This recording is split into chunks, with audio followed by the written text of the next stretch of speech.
Tôt le matin du 13 août 1961, un homme est entré dans un commissariat sur Tempelhofer Dam à Berlin-Ouest et a demandé à parler à un responsable.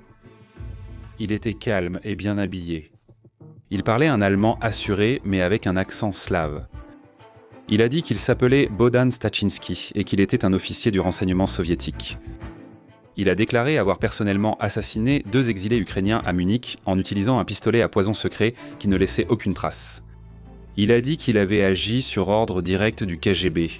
Puis il a demandé à être arrêté et que les Américains soient appelés. Dehors, à quelques rues de là, des ouvriers étalement déroulaient dans les premières bobines de fil de fer barbelées le long de la frontière du secteur. Au matin, ce serait un mur. La ville était en train de se diviser en temps réel, et dans un commissariat du côté ouest, un assassin du KGB proposait de révéler les secrets de son métier ainsi qu'une dissimulation soviétique de ces assassinats commandités par l'État. Ceci est le journal d'un assassin du KGB.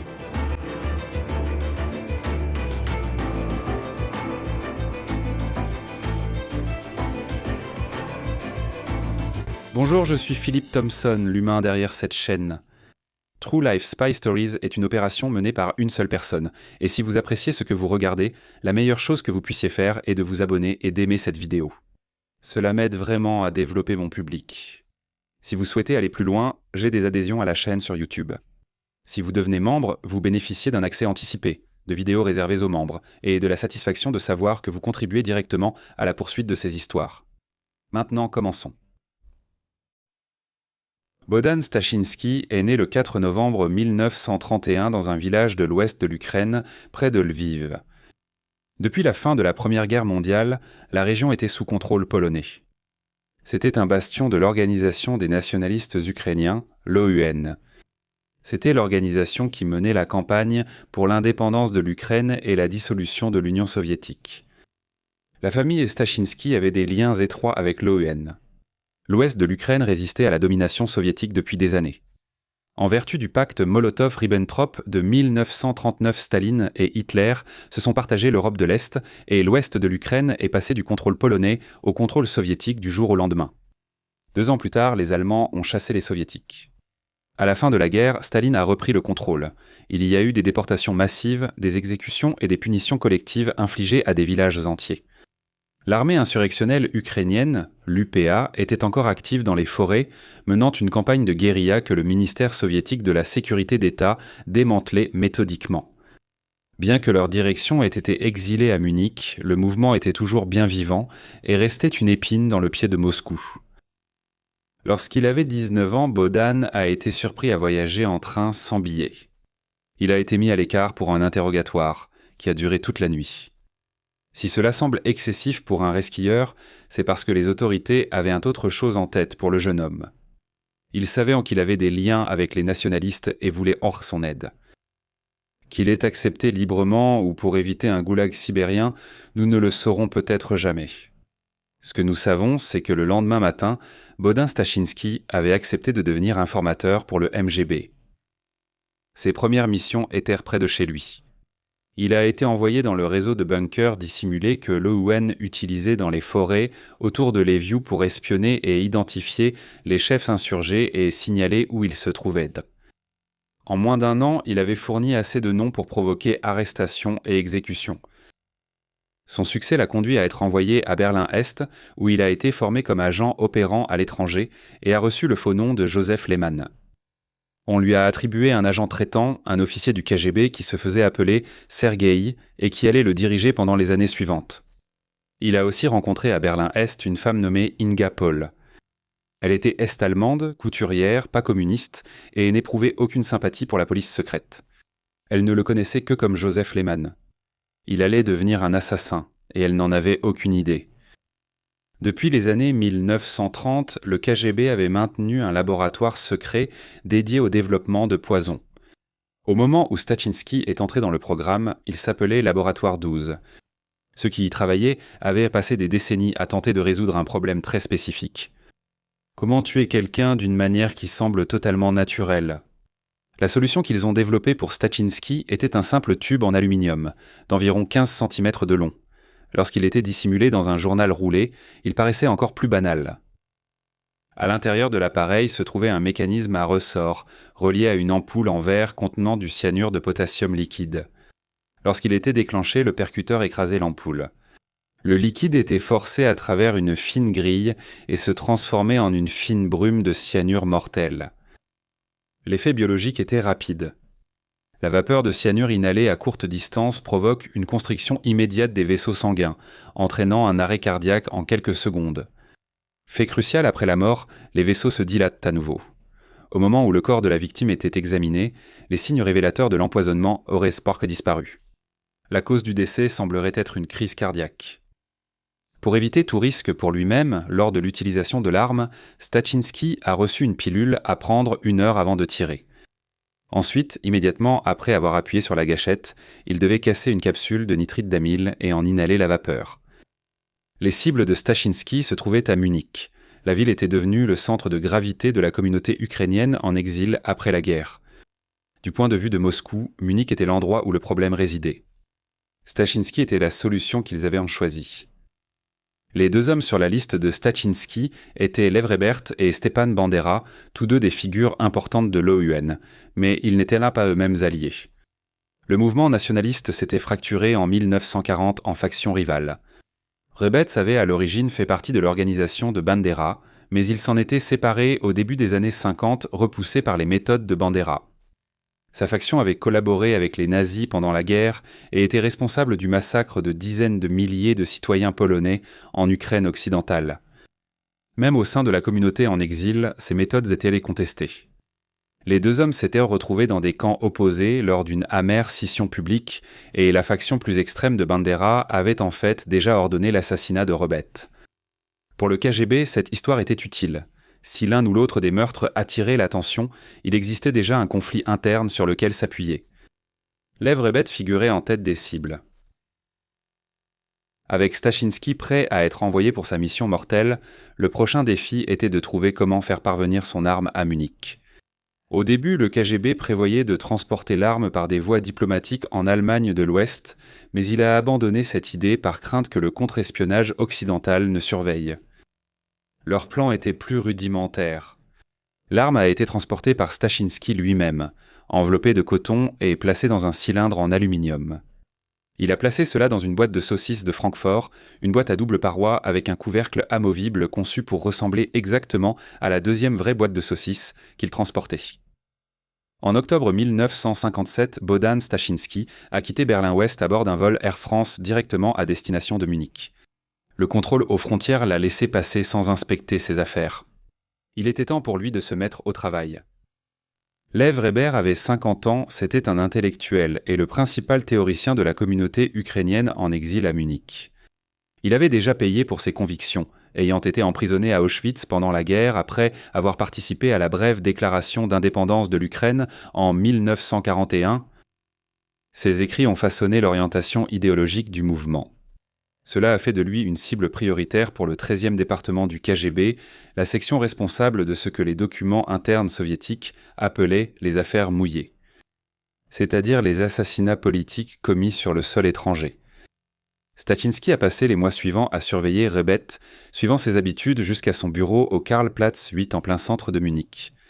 Il a observé qu'il arrivait chaque matin en tram, à peu près à la même heure, portant toujours sa mallette. Stachinski a fait sa première tentative le jeudi 10 octobre 1957. Après avoir pris sa pilule antidote et enveloppé son pistolet à poison dans un journal, il est resté devant l'immeuble de bureau à partir de 8h30 du matin et a observé. À 11h, comme Rebet n'était toujours pas apparu, Stachinski a décidé qu'il ne viendrait pas. Sa conscience était soulagée, mais il fit de son mieux pour réprimer ses sentiments. Il savait qu'il devrait réessayer le lendemain. Et c'est exactement ce qu'il fit. Il revint le vendredi, suivant la même routine et la même surveillance. Encore une fois, Rebet ne s'est pas présenté. Le lendemain, samedi, Stachinski revint encore, fatigué après avoir à peine dormi. Puis, juste avant 11h, Lev Rebert descendit d'un tramway à l'arrêt de l'autre côté de la rue. Le cœur de Stachinski s'arrêta et ses jambes se dérobèrent sous lui. Il dut s'agripper à la rampe de l'escalier pour rester debout alors qu'il prenait conscience de la gravité de ce qu'il s'apprêtait à faire. Il se glissa dans l'immeuble devant sa cible. Il monta au premier étage et attendit. Lorsqu'il entendit la porte d'entrée s'ouvrir en bas, il commença à descendre la cage d'escalier. En passant devant Reber, il leva le journal, détourna le visage et projeta la brume de cyanure directement sur son visage. Reber fit un mouvement brusque vers le mur. Stachinski continua de marcher, à peine ralenti dans sa démarche. Il a brisé la capsule de nitrite d'amyle dans la rue à l'extérieur et a inhalé. Il tâtonna pour dévisser l'arme afin de la démonter, mais les pièces étaient un trop serrées. Il jeta tout le pistolet à poison dans un fossé de drainage, prit un train pour Francfort et s'enregistra dans un hôtel. Sur les lieux du crime, le poison n'a pas tué immédiatement. Haletant et cherchant de l'aide, Rebert réussit à se traîner jusqu'au palier du 2e étage où il fut trouvé par une femme de ménage. Il est mort quelques minutes plus tard. Le plan de secours du KGB visant à attribuer cela à des luttes internes au sein de l'OUN n'a pas été nécessaire. Une autopsie a été pratiquée 2 jours plus tard et il a été conclu que Reber était mort d'une simple crise cardiaque. Aucun acte criminel n'a été suspecté. La nuit du meurtre, Stachinski a pris la Bible, sur l'étagère à côté du lit dans sa chambre d'hôtel. Il l'a regardée et l'a immédiatement reposée. Il a pris l'avion pour Berlin le matin suivant. Il est rentré auprès d'Inger et lui a dit qu'il revenait de Leipzig pour affaires. Il avait éliminé une cible et il lui en restait une autre à abattre. Stepan Bandera était une toute autre affaire. Là où Reberts était un intellectuel, Bandera était un symbole, bien que ce ne fût pas un symbole sans ambiguïté.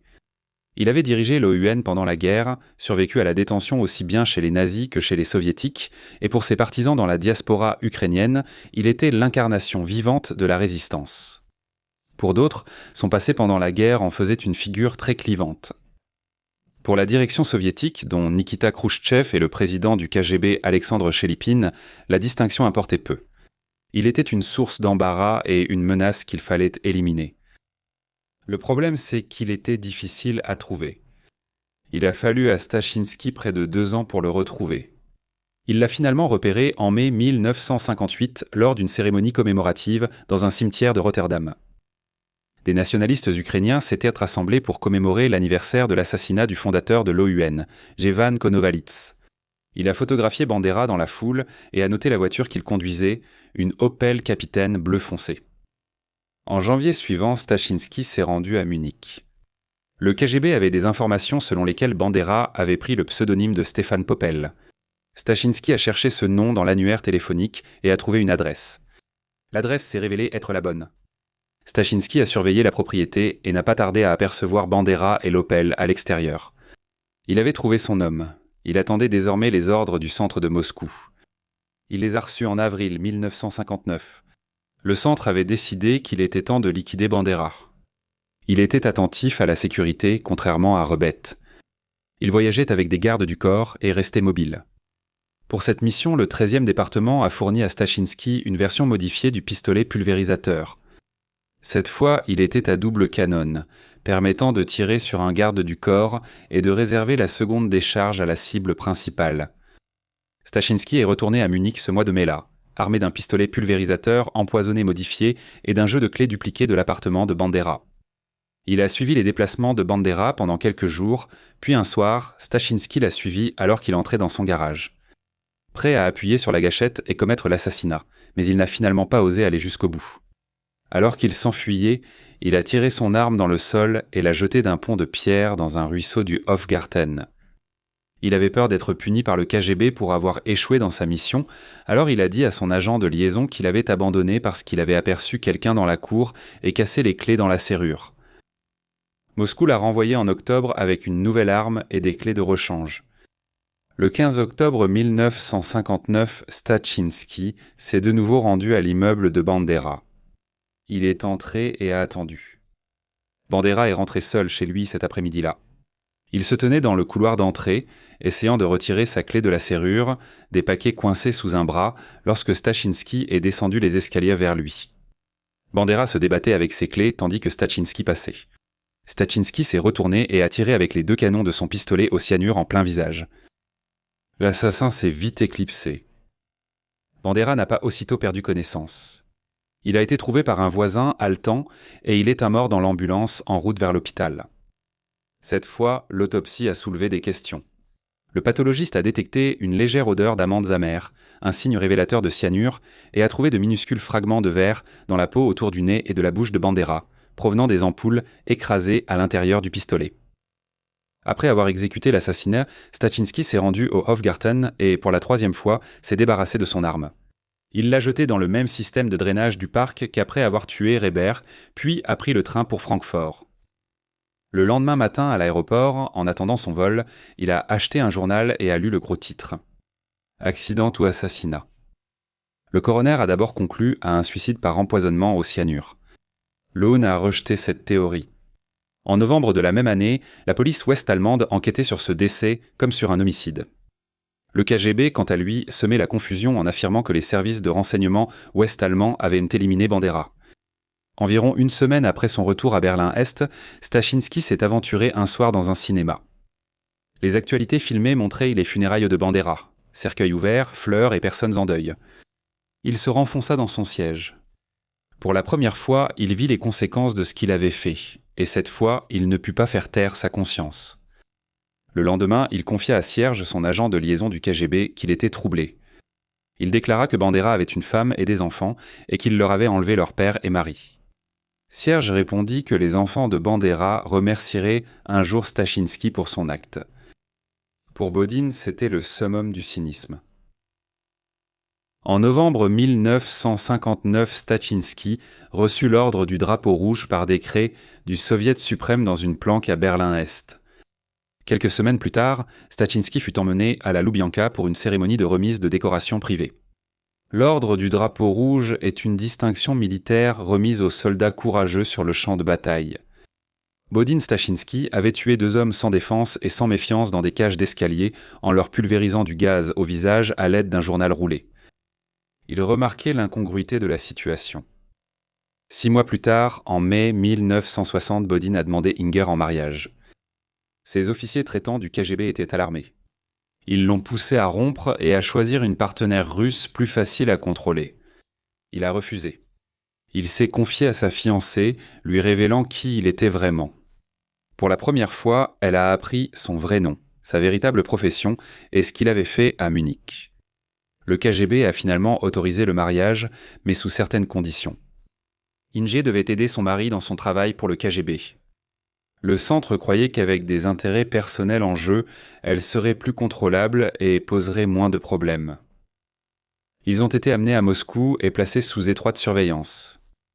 Un jour, Inger remarqua quelque chose d'étrange derrière un tableau accroché au mur. Bodin l'a décroché et a trouvé un groupe de punaises de lit qui s'y abritaient. En poursuivant la plus grosse le long de la plinthe avec un pied de biche, il a arraché la plinthe du mur et a découvert un câble qui allait directement dans l'appartement voisin. À l'été 1961, Inger était à Berlin-Est pour la naissance de leur fils. L'enfant, un garçon qu'ils ont appelé Peter, est né prématurément et, malheureusement, il est décédé le 8 août. Stachinski se trouvait à Moscou lors de l'événement et s'est vu refuser l'autorisation de se rendre aux funérailles. Le KGB n'a cédé que lorsque Stachinski a dit qu'il craignait que sa femme bouleversée ne fasse quelque chose d'imprudent ou ne provoque un scandale. Stachinski a alors été autorisé à se rendre à Berlin-Est pour les funérailles de son fils qu'il n'a jamais connu. Il n'est pas revenu. Le soir du 12 août 1961, Bodin et Inger Stachinski ont quitté la maison de ses parents à Delgo avec son frère Fritz. Ils voyageaient léger. Ils ne pouvaient pas utiliser la gare locale, car le KGB y avait des agents. Ils sont donc passés par le jardin arrière et ont traversé les champs à pied jusqu'au village voisin de Falkensee. De là, ils ont pris un taxi jusqu'à Berlin-Est, ont dit au revoir à Fritz et sont montés dans le S-Bahn. Ils sont descendus à Gesundbrunnen, la première station à Berlin-Ouest. Ils ont pris un taxi jusqu'au poste de police près de l'aéroport de Tempelhof. La police n'était pas pressée. Un officier du renseignement soviétique souhaitant se rendre aux Américains n'était pas chose courante. Près d'1 heure s'est écoulée avant que les autorités américaines soient contactées. Il était déjà plus de 9 heures du soir. 3 heures plus tard, des soldats allemands ont déroulé du fil barbelé le long de la frontière entre les secteurs. Les premières structures permanentes du mur de Berlin ont été érigées cette même nuit. Si les Stachinski avaient attendu jusqu'au matin, tous les points de passage auraient été scellés. Stachinski a été transporté par avion à Francfort le lendemain, tandis qu'Inger est resté à Berlin-Ouest pour être interrogé par les autorités ouest-allemandes. À Francfort, la CIA a logé Bodin dans un complexe américain et a commencé l'interrogatoire.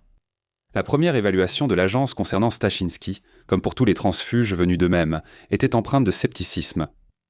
Les Américains n'avaient aucun renseignement préalable sur l'assassinat de Reb et pensaient que celui de Bandera résultait d'un conflit interne à l'EUN.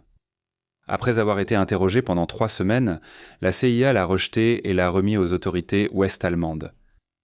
Les enquêteurs du BND étaient tout aussi sceptiques jusqu'à ce que Stachinski leur explique les détails. Son récit minutieux des assassinats était fait avec une telle précision que les enquêteurs furent convaincus de son authenticité. Avec cela, les dossiers médicaux de Rebetz et Bandera furent rouverts et les 2 décès furent reclassés comme des homicides. Stachinski espérait que sa confession servirait à atténuer sa culpabilité pour les crimes, surtout compte tenu de l'identité de ceux qui lui avaient donné ses ordres. Il voulait exposer le département des assassinats du KGB et aider l'Occident à contrer leurs méthodes. Au début, il a été choqué lorsqu'il a été arrêté pour meurtre, mais il a vite compris qu'il devait en assumer les conséquences. De retour à Moscou, le KGB a été choqué de découvrir l'absence du couple. Le problème n'était pas seulement la défection d'un agent, c'étaient les ordres particuliers que cet agent avait exécutés. Le KGB avait brouillé les pistes dans l'enquête sur l'homicide de Bandera pendant 2 ans, mais cette histoire s'est effondrée au moment où Stachinski a fait défection. Le procès s'est ouvert à la Cour fédérale de justice de Karlsruhe le 8 octobre 1962. Stachinski était le seul accusé, mais l'attention du tribunal était dirigée au-delà de lui, vers Moscou. Les juges ont identifié le président du KGB, Alexandre Chelipine, l'homme qui avait remis sa médaille à Stachinski à la Loubianka, comme l'un des principaux responsables des 2 meurtres. Ils ont conclu que Stachinski n'avait été qu'un instrument entre les mains du Kremlin plutôt que l'auteur des crimes. La loi allemande autorisait une accusation moins grave. Il a été condamné comme complice de meurtre plutôt que comme meurtrier. La peine n'était que de 8 ans. Il a été libéré le 30 et 1 décembre 1966 après avoir purgé les 2 tiers de sa peine. Le procès Stachinski a fait la une dans tout l'Occident. Certains disent que Ian Fleming y a prêté attention. Son dernier roman de James Bond, L'homme au pistolet d'or, a été publié l'année suivant sa mort et met en scène un assassin mandaté par l'État, armé d'une arme spécialement conçue. Les parallèles entre le roman d'espionnage et la véritable histoire de Bodin Stachinski seraient une coïncidence peu probable. La CIA avait changé d'avis au sujet de cet homme qui s'était présenté à elle spontanément juste avant le début de son procès, réalisant qu'il avait dit la vérité depuis le début. En 1965, la sous-commission de sécurité intérieure du Sénat américain a publié un rapport basé en partie sur le témoignage de Stachinski lors de son procès. Ils l'ont appelé Murder International Incorporated, et il exposait au monde entier comment l'Union soviétique utilisait l'assassinat comme un outil de politique d'État. À sa libération, Stachinski a été remis à la CIA. L'agence a organisé de lourdes opérations de chirurgie plastique pour modifier son apparence. Il a reçu une nouvelle identité. Inger avait divorcé pendant son emprisonnement et était resté en Allemagne de l'Ouest. Ce qui est arrivé à Stachinski après cela est resté inconnu pendant près de 2 décennies. En mars 1984, le commissaire de police sud-africain à la retraite, le général Mike Haldenhuis, a révélé au journal Natal Mercury que Stachinski avait obtenu l'asile en Afrique du Sud dès 1968. Les services de sécurité ouest-allemands s'étaient adressés à Pretoria en partant du principe qu'il s'agissait de l'un des rares pays où la portée opérationnelle du KGB était suffisamment limitée pour assurer sa survie. Selon le rapport de 1984, Stachinski vivait à Durban sous un nouveau nom et avec un nouveau passé familial. Il avait alors 52 ans. On pense qu'il travaillait comme consultant pour la police secrète sud-africaine. En 2024, les mémoires de Stachinski ont été publiées. Il a très probablement écrit son histoire peu de temps avant son procès en 1962. Le manuscrit est ensuite resté dans une archive jusqu'à ce qu'il soit découvert par un historien polono-allemand qui a édité le texte avant sa publication. Les mémoires donnent un aperçu supplémentaire de l'état psychologique de Stachinski, mais étant donné la période à laquelle elles ont été écrites, elles n'apportent aucun éclairage supplémentaire sur le fait qu'il soit toujours en Afrique du Sud, ou même s'il est encore en vie. S'il l'était, il aurait 93 ans. Au sein de l'appareil de renseignement soviétique, les répercussions du procès ont été durables. Le 13e département a été dissous, ses fonctions absorbées par une unité successeur dont l'accent a été déplacé, passant de l'assassinat direct à la désinformation et à ce que le KGB appelait les mesures actives. L'utilisation de toxines traçables a été abandonnée au profit de substances radioactives comme le polonium-210. Alexandre Chelipine, désigné par le tribunal comme l'homme qui avait ordonné les assassinats, n'a jamais retrouvé sa position politique. Il était largement vu comme un futur dirigeant de l'Union soviétique. L'affaire a aussi modifié la manière dont les médecins légistes occidentaux traitaient tôt les décès de dissidents politiques. Les autopsies sur les exilés, les défecteurs et les figures de l'opposition ont commencé à inclure un dépistage des agents chimiques. Pendant 5 ans, la mort de Lev Weber avait été attribuée à une crise cardiaque avant que Stachinsky ne corrige les faits au poste de police. Stepan Banderez a été perçu de la même façon pendant 2 ans. Les 2 armes ont fini au même endroit, dans les caniveaux du Hofgarten à Munich. Les armes n'ont jamais été retrouvées.